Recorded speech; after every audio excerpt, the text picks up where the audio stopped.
Yes, guys, I'm Si from Ace Podcast Nation.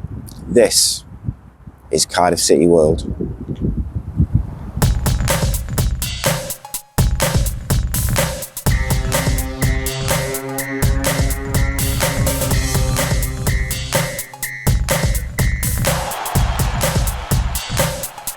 Rhodri is a Bluebird. Rhodri is a Bluebird. Come on, Rhodri. Number one. Yeah.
Good evening, ladies and gentlemen.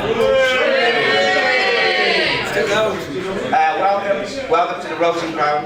Welcome to Ace Podcast Nation presents Cardiff City Legends, featuring the one and only. See, when you said legend, it's cut off. Really? The one and only Cardiff City cult hero, Mr. Willie Boland.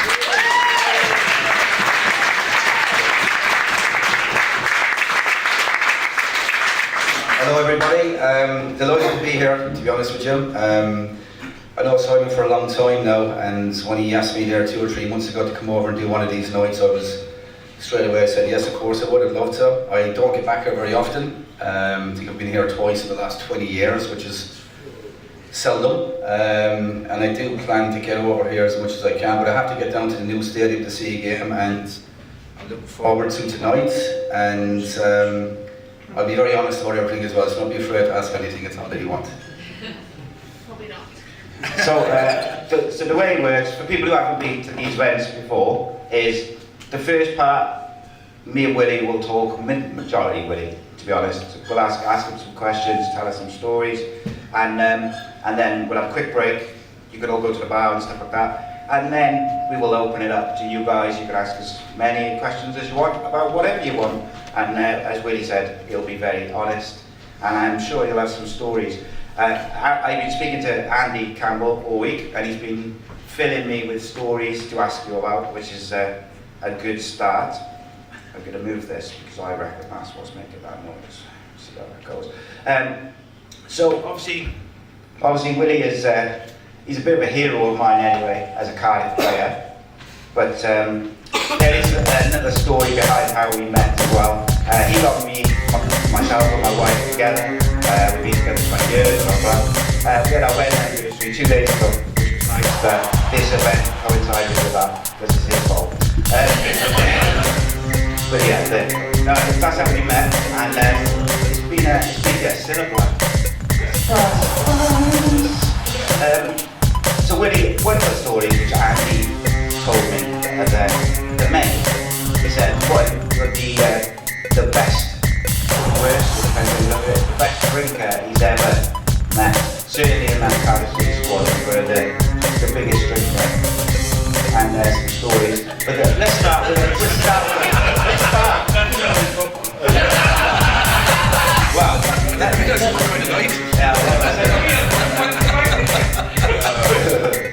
let's start with the football story though.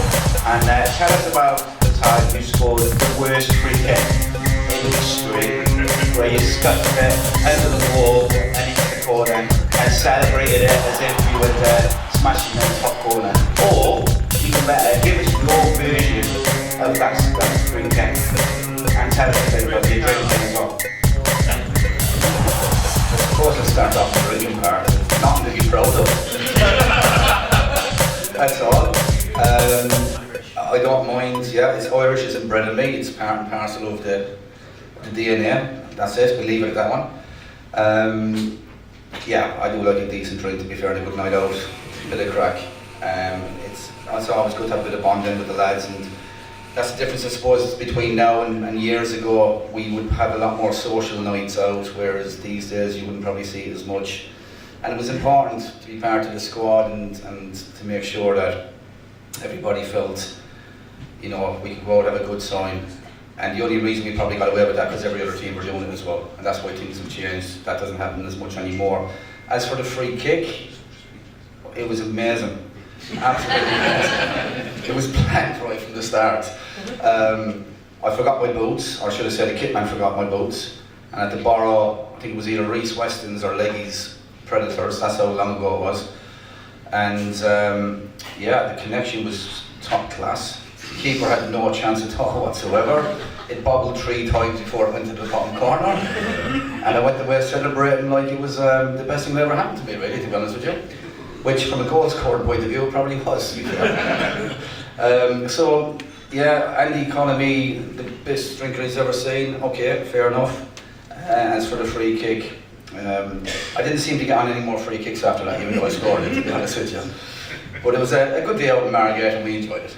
That's the main thing, mate.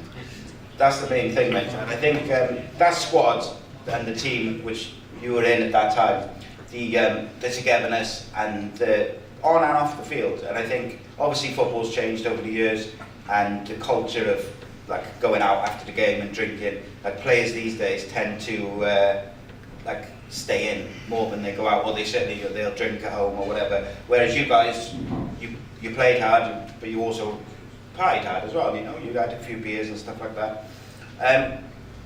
Tell us about when you first came to Cardiff, to God's country, to the capital, and what kind of influenced your decision into coming and signing for Cardiff? Because obviously at that time you were doing very well for yourself. You had a bit of a reputation. And I also think, just to add to that as well, I think you are vastly underrated as a footballer. Like, a lot of people put you down as kind of the hard-working midfielder, aggressive, and the resting bitch face and all this sort of stuff. But like, you were also a good footballer as well, to say the least. But I'm interested in your sort of journey and how you got to Cardiff and what influenced you in coming to the biggest club in Wales. Obviously the biggest club in the world. I'm in Wales at the moment. No, listen, I left Coventry when I turned 24. I've been there for 7 years. I hadn't played anywhere near enough games as I should have done. Only played between 60 and 70 Premier League games and never felt really part of the squad, or to the team, should I say. Really enjoyed my time there, playing obviously Premier League at the time. At the end of that season, Coventry offered another contract, but it was only a token contract to kind of keep me there and try and get some money, which they wouldn't have got an awful lot, to be honest with you. So Cardiff had come into me. They showed real interest in me. They made me feel wanted, and I spoke to another couple of clubs, but Cardiff was the club that really. I spoke to Billy and Frank Burrows at the time, two great men, two lovely men, who did an awful lot for the club at the time. I signed when I spoke to them. I was happy to sign, come down to Cardiff. The initial squad that we came into at the time, with a mix of really good professionals, really top lads. It was a mix of kind of older centre halves, defenders with younger centre halves. There was quite a mix, some decent midfielders. And when I came down initially, pre-season, I started off on fire. I think I scored 7 goals in 4 games. The greatest pre-season in history. The greatest pre-season in history, which set me up for a massive fall as well at the same time. Tell us about the first season. The first season was a nightmare. It was an absolute nightmare. And a number of things come into that. You move to a new place, you move to a different level, and there's loads of adjustments involved in it. And it's a difficult one. It's probably something you need to be mindful when new players come to clubs, especially foreign players, to settle in into new environment, new culture. Not so much for me, but in general terms, it is a difficult move. And I think in that pre-season, I was seen as being a free-scoring, attacking midfielder, and which isn't the case by any stretch of the imagination, as my record proves since then. So, the team weren't doing too well, I wasn't doing too well, and that first season was a really difficult one from the adjustment point of view. A few personal things behind the scenes as well. At the end of that season, I split up with my girlfriend at the time as well, so it was really one of those seasons you look back and think, oh Jesus, what a nightmare. So there was, towards the end of the season I got back into the team, did okay, but we really struggled that year, we got relegated. I felt in hindsight, looking back at that season, so many things personally kind of went wrong for me, and your confidence dips and your performances aren't well, crowd gets in your back, teammates don't believe in you as much, manager doesn't believe in you much, and all of a sudden you feel like half the player that you could be. So it's time then at the end of that season to go in and really take stock of things, and you actually have to ask yourself and look at the mirror and say, listen, are you going to fold here, or are you going to stand up and step up to the mark? And that's the kind of attitude that you have to have as a footballer. They get very well paid for what they do. They're very aware of how the fans feel about the football club, and they know how much it means to them. We don't go out there to try and play shite or underperform. We go out there to try and play as well as we can do. Certain circumstances, certain situations, and low confidence can really put a player off form, and it's very difficult to get back on. So sometimes you need a bit of a break, sometimes you need a bit of self-belief, sometimes you need a little bit of support, and that's where players, family, managers, coaches come into the equation then, where they can lift you back up. And thankfully, after that initial first season, which was an absolute nightmare, I felt the next 3 to 4 seasons I managed to turn it around, and I would say those 3 or 4 seasons were probably the best 3 or 4 seasons in my career that I really enjoyed, and it went from one contrast to the other very quickly, as it does in football.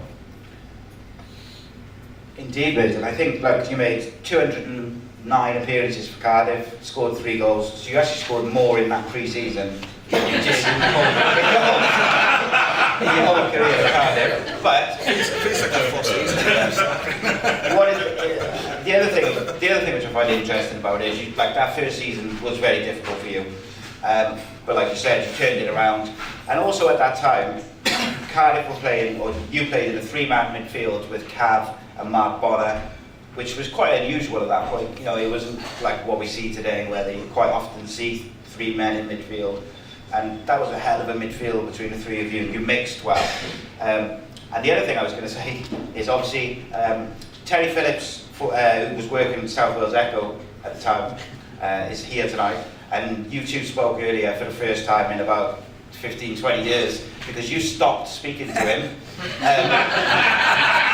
after he rated one of those games, shall we say.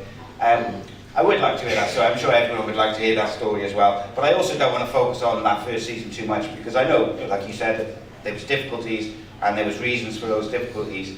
And obviously, whilst Cardiff got relegated, you went on to pave the way for what we see now. Not necessarily in terms of quality of football, what we see now, but Cardiff being an established championship club, being in the Premier League, that came about from the stability and the promotions that you and your teammates created and did.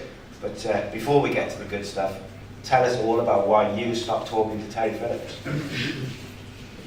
I'm not trying to pick you on a spot. No, this is what it's all about. Not so much personally not talking to Terry, just not talking to the press in general, to be honest with you. It was, I respect Terry massively for the job that he does, because it's not easy being able to, you know, report on football, because you don't get the whole story with footballers when you're actually talking to them.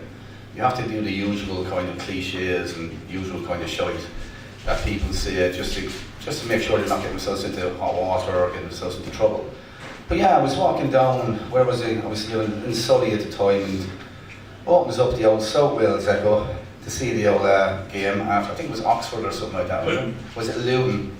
And Frank lost his job after that game, didn't he? Which was another kind of like painful one as well, like, you know, because when a manager shows faith in you, then all of a sudden you're not performing well and he loses his job, you do feel an element of responsibility for that as well. And you have to, otherwise you're not human. And I got the magnificent score of 2 out of 10, from which, to be fair, was probably deserved. I won't lie to you. But it kind of switched, gave me a little switch in my head where I just thought, do you know what? I'm going through such a shit time here, and then I'm reading this, and I think there might have been a comment about, you know, is he really giving his best or something along those lines? I can't remember what it was, and it did hurt. But it's part and parcel of the game, and I think at that time, when things aren't going right for you, you take things very personal. When really in this game you can't take things personal, you really can't. And you live and learn from situations like that, and it makes you a little bit more thick-skinned. But in relation to the press, I just really always felt that when you're talking to the press, when they're talking to you about games, you can't really tell the truth how you really feel. And I'm not one for bullshitting, and I just maybe use that as an excuse to not talk to the press. And Terry was the catalyst for me never talking to the press ever again.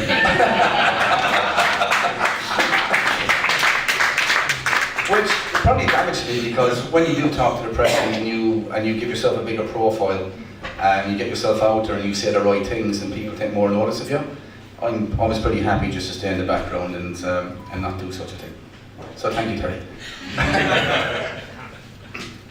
Yeah, I mean, you can use the press as a player to build your profile, but also to build your relationship with the fans. If you are, you know, if you're having a rough time or you're doing well, whatever it may be, that can be have an effect on your relationship with the fans as a whole. But obviously, you went on to build that relationship with the fans with your hard work, your football. So you let your football do the talking, I guess. The next thing I kind of want to move on to is not necessarily the playoff point, like where you get promoted and that, but more the build up to that, the seasons before that where you came so close, and then obviously the next season you got there, because there was something special brewing within the club at that time, and within the squads, the players being brought in, some players leaving. You mentioned, like, obviously Frank Burrows left, which was painful at the time, but also with hindsight took the club on as well. And talk to us about that period just before the promotion, like the season or two just before that. Yeah, so obviously we got relegated that first season. I was at the club and we went down to League 2. Yeah. Sam and Man came on the scene. I don't know what the feeling is about Sam, so I'll just leave it at that. I won't say any more. But what he did bring, he brought ambition to the club. He brought a lot of good players to the club. We also were very lucky to bring a lot of young Welsh players, which he seemed to buy into at the time. He wanted the club to be, you know, I think he said one time he wanted the first 11 to be Welsh to represent Cardiff. Which, to be honest with you, he didn't get too far off, because he brought the likes of Rhys in, Danny Gavidan in, James Collins and Ernie came through the youth system. 4 players who went on to play for the international side. And then obviously bringing in the likes of Cav and Peter Thorne, Spencer Pryor, all those guys still in the bottom 2 leagues of the Football League was a huge investment at the time, and it was a massive step up for us as a club. Going from what I came into initially to getting the type and the calibre of those players obviously helped us, and those couple of years were successful in the regards to we were part of a winning team and we got used to winning. The first playoff season, Alan Cork, we had a huge win against Leeds, which was probably still to this day the best atmosphere I've ever played in. It was crazy. Obviously Sam didn't help the whole situation by walking around the pitch and antagonising the Leeds fans during the game. I think it's the only time in the game where I looked around to see what was happening, because it was like, what was going on here? But great day, but unfortunately we were very inconsistent. I think we lost at home to Peterborough the next home game after that, and probably about 4 or 5 games down the road, Alan Cork got relieved of his duties, and then Lenny Lawrence came in. And at the end of that season, we went on a huge run. I think we won 12 and drew 2 of the last 14 games and missed out by a point on automatic promotion. And we played Stoke in the semi-final, and we were far better than them in the first leg. And it was, I think they scored a goal in the 90th minute, and then it was a deflected free kick. So anyway, that was a nightmare. But then the following season, we kicked on again. We brought some players in again. And I think that was a huge season for the club, because I feel if we didn't get up that season, with the amount of investment that went into the club, we could have been stuck there for a couple of years. And we scraped through in the end with the playoff final win against QPR. But the whole atmosphere around the club, the belief, the quality of player that came in at that level. Now you have to remember there were some very good teams around that time as well. I mean, Wigan were very strong, Crewe were very strong. Brighton were down there as well. A lot of big teams, and QPR obviously as well. It was tough. It was a tough league. You'd almost look at it back then as being not equal to the Championship now, because as you know yourselves, the Championship is a very difficult league right now, but it was very, very difficult to get out of that league at the time. But the whole environment was an amazing time, and to get that playoff win was more of a relief rather than joy, to be honest with you. Absolute relief. So it was a plan that Sam put in place over 2 or 3 years, and I think, like I said, if we didn't get up on that occasion, it could have been a bit of a problem. But thankfully we did, and as you know from then on, we got to the League Cup finals, Premier League, massive achievement from the club for the last 15 years. Obviously he's still down in the Championship now at this moment of time, but in a position far better than when I first came into the club. I think you got to look at the positives on that side. Yeah, 100%, mate. And 100%, mate. I think the other side of it is, like, I've heard stories from different people from that era who say, like, if we hadn't got promoted at the Millennium Stadium, that the club was in sort of real trouble, and most of that squad, certainly the ones which would have got any money for selling them, probably would have gone. So it was a good job you won, wasn't it? But tell me about the first time you met Sam Man, because look, he's a character. We hear all these different stories of sheep's testicles, and most people have got some sort of first impression of him as a person. Like, he's very charismatic, very out there, and you know, regardless of what people think of him, he did begin what was probably a bit of a revolution at Cardiff, and I think his personality was stamped all over that squad and all over that squad's relationship with the fans. And the other thing I was going to ask you on top of that is that Leeds game, you mentioned that it was like the most hostile and the best atmosphere you ever played in. I'm interested in how that is as a player, because obviously predominantly you're always concentrating on the football side of things, but that atmosphere was so hostile that even these, Leeds were top of the Premier League at the time. You've got your Rio Ferdinands, your Alan Smith got sent off because he lost his head. That atmosphere got to players who played in places like Galatasaray and all over Europe at the top level. So what was that like for someone who, with the greatest respect to you guys, like you didn't go and play Champions League and those places. So it must have been very difficult to navigate that atmosphere. But start with Sam and your first meetings. I've got to be honest, I didn't have an awful lot of dealings with Sam. You'd think with somebody like Sam that he would be in and around the dressing room and dictating things and interfering. He actually wasn't. He was more of a public figure more than anything else, where he would get involved with the fans and try and get into the media side of things. But I was there before he came and after he went, and in all that time, he never once came into the dressing room to have a go or undermine the manager. He'd come into the dressing room and congratulate the manager and congratulate the players. He didn't interfere. Now, what goes on behind closed doors with the managers and coaches, I've heard that he can be quite volatile, but he has these crazy things where he does try and put stuff into players' contracts about eating sheep's balls and all that crap. I don't get that, to be fair, but he's Lebanese and that's part of our culture. But what he did do, which probably damaged the club a little bit, was put a lot of city bonuses into people's contracts, which was the first that we'd ever heard of at that level and at the time. There was a lot of promotion bonuses, a lot of clean sheet bonuses, goal scoring bonuses and all that, which, from a financial point of view, could be quite damaging if you're doing very, very well. At the end of the day, if you're a striker, you should be getting a bonus for scoring goals. You're paid to score goals. Yeah. If you're a defender, you're paid to keep clean sheets. Goalkeeper paid. But there were added incentives, possibly because he couldn't match what certain people were looking to get and entice him into the club.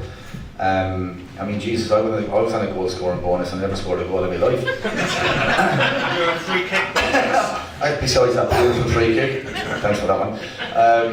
It was for me, I found it quite strange. But I don't know what other people's contracts were like. But I knew from a lot of people had those types of bonuses in, and maybe it was probably something that financially added up in the end and probably hurted the club more than what it should have done. But I suppose that was football, and that's what he did. In relation to the Leeds game, Just the atmosphere. amazing, absolutely amazing. Never experienced anything like it in my life. It was, and I knew what Ninian's Park is like on occasions. My first game for Cardiff was against Millwall, and it was like, wow, what is going on here? It was like the atmosphere leading up to it. It was the first game of the season. We drew 1-1. The whole game was just like, I realised where I'm at now.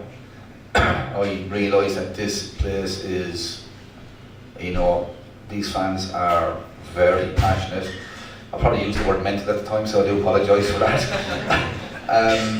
But even the game itself, we got a penalty. I think we were 1-0 down in the game, and one of the lads was supposed to be on penalties, and it was in front of the Millwall fans, and he shit himself. He didn't want to take it. I had to take the ball off him and take it, and because it was my first game. No, he wasn't there at the club at the time. I wasn't there at the club. Don't ask me who was it, please don't ask me who was it. Who was it? He was Welsh. That's all I say. He was Welsh. The microphone went off at the perfect time. Just perfectly well. That is great timing, and it's gone naturally. So I now know who the player is. I was actually lip syncing there.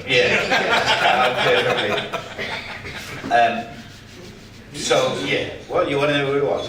Really? No, it wasn't Ernie. It was Welsh, though. It was Doyle. Striker. It was Di Thomas. Yeah. But, there we go. That's Willie's fault for saying that anyway. Doy's going to kill me. Yeah, I know he won't be happy.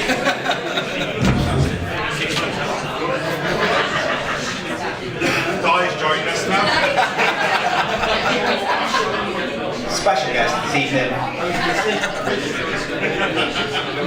So you mentioned like the players which came in, and there was players who were playing for the side at that time who were probably far above where Cardiff were at that point. You know, like even I mentioned Andy, but like Andy came in for, I think we paid like £1 million for him at that time, which is a lot of money. And there was others, you know, Greg Kavanagh and these people, Jay, and even the youngsters like Collins and Gavadon and Earnshaw, they all went on to play Premier League football and be pretty successful at it as well. And I think, again, just with on the Sam Man thing, like he did take the club forward. If you just look at it from a purely football point of view at that point, he took the club forward, he got promoted. How fortunate, or how much of a difference do you think it made to you guys as a squad to play that, after failing the year before, to then go on and play the playoff in Cardiff, in the Millennium Stadium?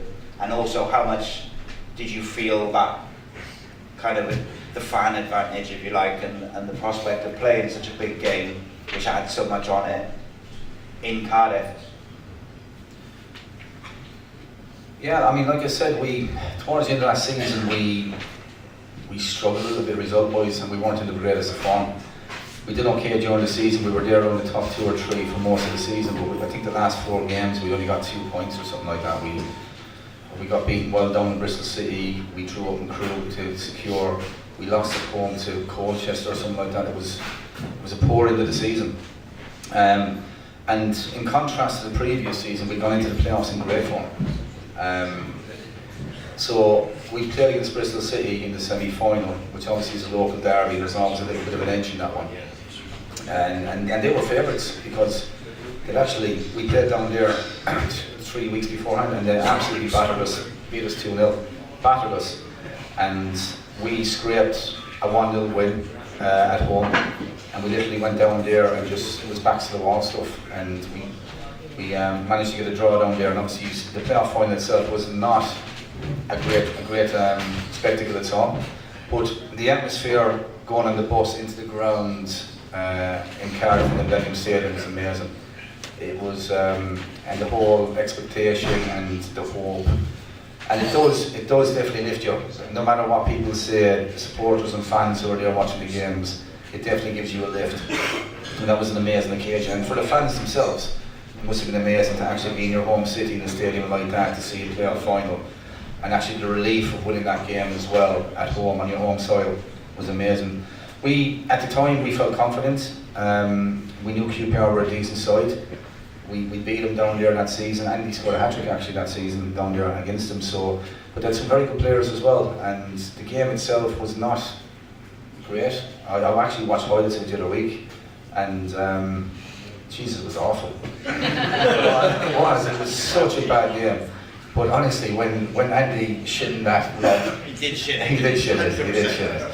When he shit that lob into the net, it was like it was the best feeling ever, and it was such a relief. And after the game, it was almost like, I mean, having your friends, family there, winning the final down in Cardiff as well is the ideal situation. And it was, you know, after the year we had beforehand, the disappointment of it all, to actually get over the line and get that winner, it was one of the best feelings ever. And I imagine for the fans itself, it was an amazing occasion. We certainly enjoyed ourselves that night, there's no two ways about that. And I'm sure the fans did as well. The whole atmosphere around the city that night was brilliant, and it's definitely something that will last long in my memory anyway, to be fair. Yeah, I was outside the City Arms until about 4 o'clock in the morning that night with singing Peter Thorne songs. But I have it on good authority that you and your teammates didn't go home for about 4 days, and you had a good old drink. Can't remember. Led by you. I think you're getting the blame for that. But look, you've got to celebrate those wins, and I think like it was such a massive occasion, obviously, for Cardiff, and to get, like you say, it wasn't the greatest of games, but to get, it must have been a relief as well, I think, more than the elation of getting there and the promotion, it's the relief after the disappointment of the year before, because, like I said, if it hadn't gone to plan, could have been problematic. How difficult was the following season for you as an individual? Because obviously you'd had a good season in that promotion season, you'd done quite well. You get there, you finally get the promotion up to the championship. Like, how difficult was that for your mindset, for you to deal with just everything as an overall picture? Not difficult at all, to be honest with you. It was great to play at that higher level, and what happens every year is, as a player, and you know, you call me a hard-working midfielder a while ago. That's what I am. I'm a team player who runs around the pitch and who can be decent on the ball. Who will be. And when you said there a while ago, it just actually brought me back to the three-man midfield. We played a three-man midfield because me and Bonds, Mark Bonner, would work our arses off to cover ground that other people didn't have to work, and that was our role within the team. And that gave us more attacking options by putting more attacking players on the pitch to get us more success. So you do that as a sacrifice, and you know your role within the team. In the championship, every year, every pre-season, new players come into the club all the time. New players that are going to be in your position, that you know there's going to be a challenge there. And when the manager brings in a new player, sometimes they feel obligated to play those players, and you have to prove that you're going to do a better job than that player. So it's always a challenge. Probably one of the most difficult things that people don't realise about being a footballer is that you're constantly being challenged in relation to other players within your squad, other players being brought into the squad. You've got to step up to the mark, and nobody stands still. Clubs don't stand still. They don't. Football clubs don't have that romanticism about him where, oh, he's done well last season, let's stick with him. No, they want what's the best possible option for them the following season, and whether that person can do a job or not. So even the year we got promoted, there was two midfielders brought in that were squad number wise put ahead of me probably. In the championship, same thing happened. Some quality players are brought in, some more midfielders are brought in, and you just gotta accept the challenge, and you gotta make sure from your performances that you're willing to and to prove that you can play in the team and play at that level. Love being back in the championship. The first time I played the championship, I got from the Premier League to League 2 to League 1, and it meant that I played in every 4 levels, which is something that most people don't do. Obviously, top players wouldn't ever admit to being proud of that. But yeah, it was something that the championship, the first season, we started off up in Rotherham, and I think we lost home to Bradford, but we settled in. We finished probably mid-table that year, or just below mid-table. And overall, from being promoted from League 1 into the championship, that was, you know, a steady enough season. So I enjoyed it, to be honest with you. So, on your teammates, I'm going to ask you a couple of questions just about your relationships with your teammates and the personalities within the squad, I guess. So obviously, Andy's like stitched you up a little bit by saying, you know, that you were the biggest drinker, etc., or the best drinker. And yeah, stop that repetition now, is it? Well, Drink on the minute. I know, 3 drinks.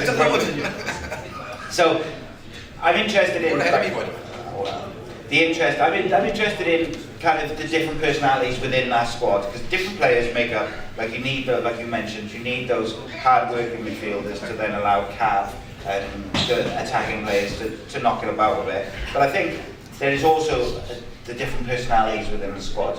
Some of them will be quiet. I just wondered also if there's any of the lads within that squad who maybe you didn't get on with, but you had to, you know, you've got to work together, you've got to play together.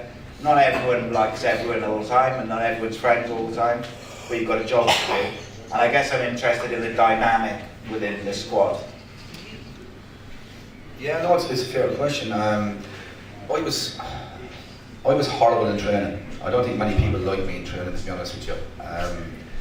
I'd train like I played, so I wouldn't have met many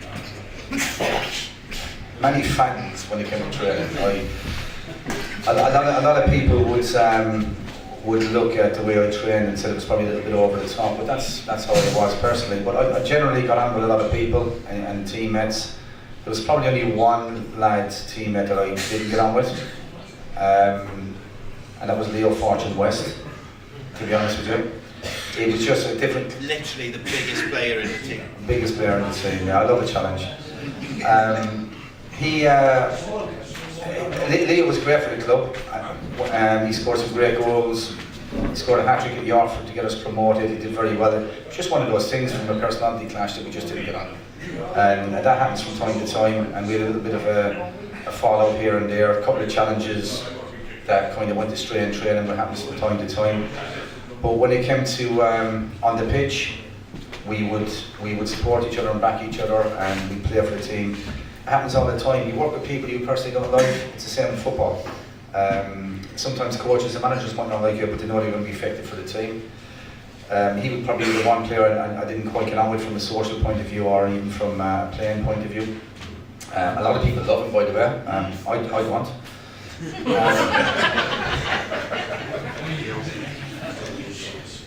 Personality-wise, the likes of the young boys, Ernie, Gabs, Ginge, they were brilliant. They were the worst trainers in the world.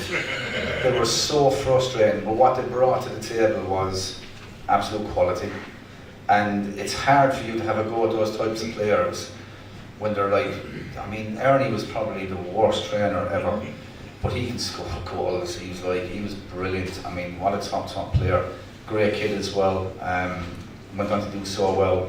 But you wouldn't go near him in a five-a-side, you wouldn't have him in your team at all by a mile.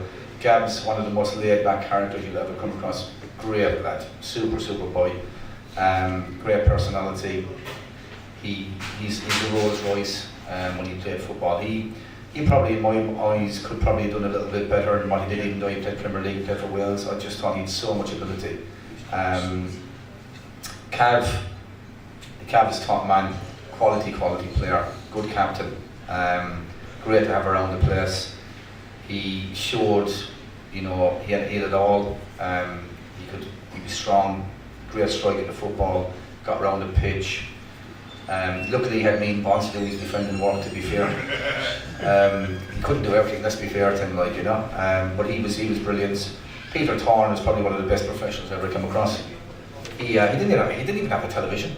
It's probably a bit, is that right? Yeah, weird that was together.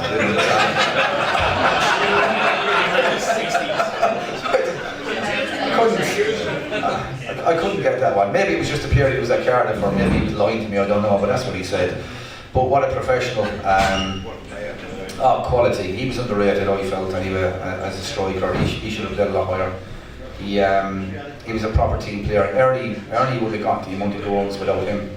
What he had done and his movement and his prowess in the air, top class. Cams came down to the club and he was on fire for a season, and he scored loads of goals, and he scored obviously the season he scored the winner for the playoff final. Ernie had just exploded onto the scene. Yeah. And with Thorny in the team at the time, it was always going to be Thorny and either Ernie or Cams, and the fact that Ernie had taken the opportunity. I remember it well. Cams was on fire and he started the season, and Ernie was given the opportunity up in Boston, I think it was, and he was unbelievable that night. Ernie he scored a hat-trick, and after that he just stayed in the team. He continued scoring goals, and all of a sudden you're Andy Campbell, who scored a bucket load of goals, and you're out of the team just to give somebody else an opportunity. They score a hat-trick and then you're out of it. That's football for you. And unfortunately for Cams, it didn't quite work out for Cardiff after that. And he'd be the first to admit that because of Ernie's success in what he did. Bonds, great lad, worked his socks off and knew his limitations like myself. He was a team player. And the Welsh boys, like Youngie was a stalwart at this club, Scott, and he, when I came down here, I've never seen a centre half who could score goals like he could. The record he had is, well, what a great lad as well. He got me my first coach actually in CT when I was down here as well. He knew a few people. Yeah, sorted me out. Andy Legge was a great stalwart for the club as well. Did very well, played a number of positions performance-wise. And for me, one of the best players that I played with at Cardiff was Jason Bowen. I thought he was absolute quality. Lazy as anything out of possession, but in possession he was one of the most creative quality players that I knew when I got to football I could give him the ball and something was going to happen. And he made it easy for me to play in midfield. A number of very, very good players and great, but do you know what they all had in common? Great characters, really good characters, good people to have around the place. They were positive. We pulled together as a group. We went through the disappointment, but as in general terms, if you don't have that camaraderie and those good characters, you ain't going to get any success at all whatsoever. So there's just a little bit of an overview about some of the characters that I play with it. So. I'm going to throw it straight back to you now. You mentioned about Cav being a great captain. Was he the player who, if maybe the younger lads or whoever stepped out of line maybe, or weren't training hard enough or weren't doing what they were supposed to do, was it Cav who would kind of straighten them out or tell them to sort it out, or was there other leaders within that group who would kind of take that role on?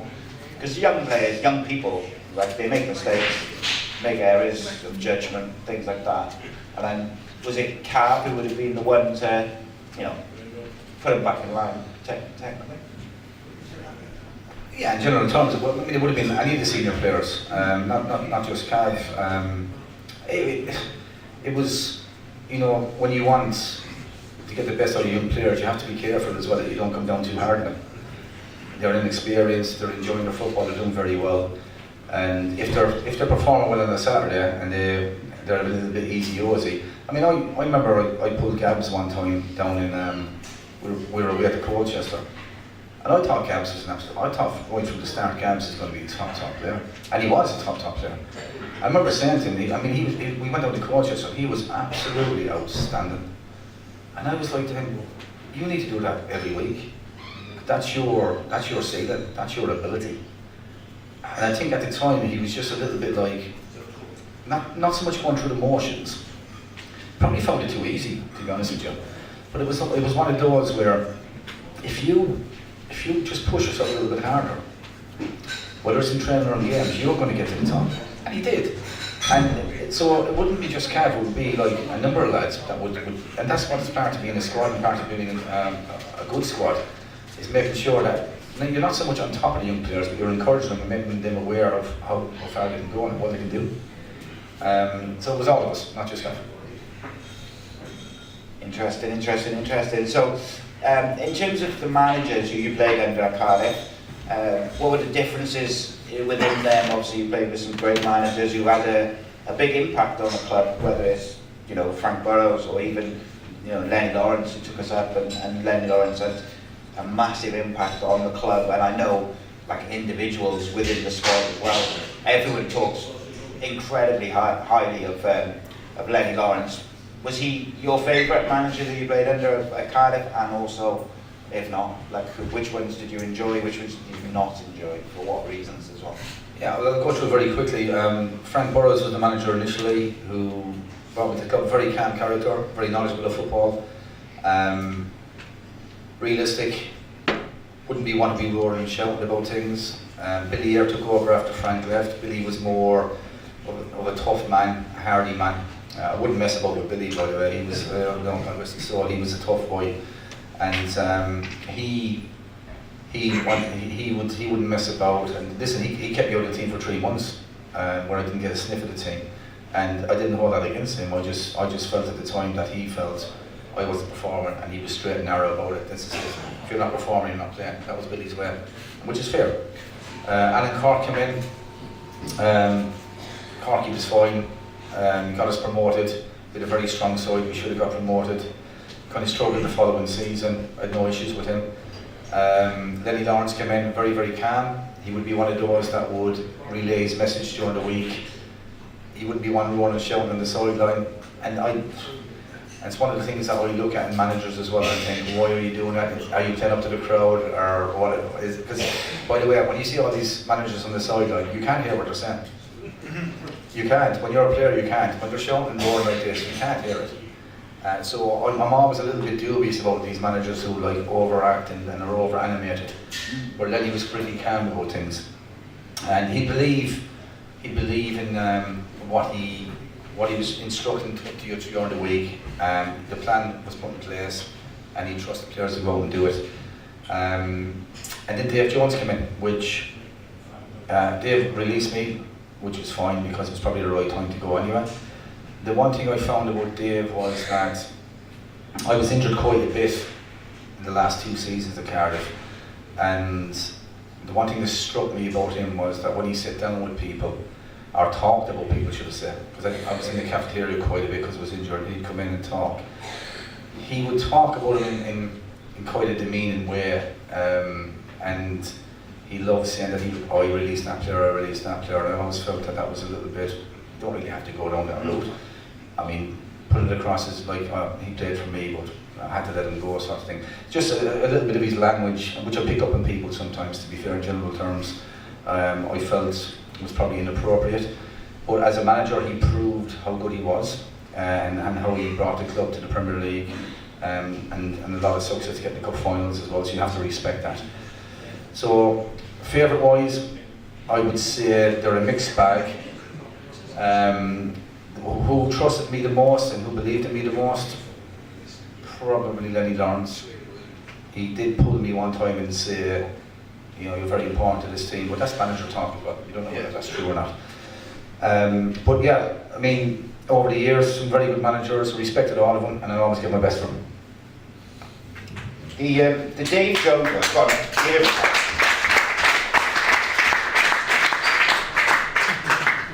the Dave Jones one is really fascinating to me because Andy obviously fell out with him. Obviously there was things there which you didn't like about the way he dealt with certain things, but then Kev and Jay and Chops, they all absolutely love him and they feel like they played their best football under him and he got the best out of them. Is he the sort of manager who kind of, if you're in his sort of squad, 12, 14 or whatever, he's very much with you, but then if you kind of injured or you're out of that group, you're almost pushed to the wayside a little bit, so he keeps the squad and the group tight, if you like, but because he seems like he's quite dividing, if you get what I mean, like in terms of what people think of him, but they all were the team as a whole was very successful under him. Exactly. It's pretty straightforward. He's a brilliant manager. He's a brilliant manager, and Ron Atkinson was like that. I had Ron Atkinson at Coventry. It wouldn't be the most tactical astute, either of them, but what they do know, they know the football, and they got a huge knowledge of football. And what he was the players that he brought in, he believed in them, and he wanted to get the best out of them, and how you get the best out of players like that is man management in the best possible way. So the players that you mentioned there that love him, would have got that love, that care, and that patience. And sometimes when you're not in that category, you don't think he's the best manager. That's the way it works. So you cannot fault what he achieved for the club. You cannot fault the success that came with that. And he's proved with his managerial career he's done very well. So not against Dave Jones as a manager, but just a couple of personal traits which I didn't personally like. And it's not about being personal traits, being a good manager, by the way, because a lot of good managers aren't the most personal people anyway, to be fair. Indeed, mate. Indeed, mate. So basically, I think that takes us nicely to an end for part one. We're going to have a quick break, go to the toilet, go to the bar, whatever you need to do. We're not going to have a massively long break. A massive thank you to Willie for his time, his honesty and everything. But now we're going to get interactive and let you all ask him some questions. But we'll be back very shortly.